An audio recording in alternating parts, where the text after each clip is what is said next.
Hi விவாஸ், welcome to my channel. Yo yo yo என்ன யார் ராயல் என்ஃபீல்டு 100 350 ஆயா பள்ளத்தில் விட்ட அப்படின்னு தான் நம்ம ஆள் பண்ணி வச்சிருக்காப்புல. ஃப்ரண்ட் வியூவில் பள்ளத்தில் விட்டு ரெண்டு பக்கமும் பெண்டு. அந்த பெண்டை கஸ்டமர் நம்ம காட்டும்போது நமக்கே பகி இருந்து நல்ல வேலை கஸ்டமருக்கு எதுவும் ஆகலை. அதை என்ன கம்ப்ளைண்ட் கேட்கும்போது ஓவர் வைப்ரேஷன் ஏர் நிற்க மாட்டேங்குன்னு சொன்னாங்க. நம்ம கலட்டிட்டு அதை கஸ்டமர்கிட்ட வைப்ரேஷன் எடுக்க நம்ம காட்ட போகிறோம். கலட்டின பிறகு ரொட்டேஷன் பண்ணி காட்டினா அதில் பக்காவாக வைப்ரேஷன் உங்களுக்கு தெரியும். கண்டிப்பாக ஏர்லிக் கம்ப்ளைண்ட் கண்டிப்பாக இருக்கும். ஏன்னா வீல் பெண்ட் ஆனதால கொஞ்சம் வளைஞ்சு போச்சு.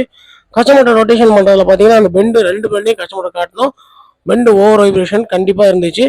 இதை நம்ம ஹைட்ராலிக்ல எடுத்த பிறகு கஸ்டமர்கிட்ட காமிச்சோம். கஸ்டமர் சைடில் பார்த்தீங்கன்னா ரொம்ப ரொம்ப ஹாப்பி ஆனாங்க. ப்ரோ ரொம்ப கஷ்டம் நினச்சோம் ப்ரோ, ஈஸியாக பண்ணிட்டீங்கன்னு சொன்னாங்க. நமக்கு எல்லாமே ஈஸி தானே ஹைட்ராலிக்ல ஒர்க் பண்ணுறதுல. இப்போ கஸ்டமர்கிட்ட ஏர்லிக் கம்ப்ளைண்ட் செக் பண்ணுறேன்னு சொல்லிட்டு டயரை மாட்டி ஏர்லிக் கம்ப்ளைண்ட் செக் பண்ணால் ஏர்லிக் கம்ப்ளைண்ட் பக்கா அரசு ஆயிடுச்சு. கஸ்டமரை ஒரு ட்ரையலும் பார்க்க சொன்னோம். கஸ்டமர் ரொம்ப ரொம்ப ஹாப்பி. இந்த வீடியோ உங்களுக்கு பிடிச்சிருந்துச்சுன்னா லைக் பண்ணுங்கள், ஷேர் பண்ணுங்கள், கமெண்ட் பண்ணுங்கள். மறக்காமல் பெல் பட்டன் ப்ரெஸ் பண்ணுங்கள்.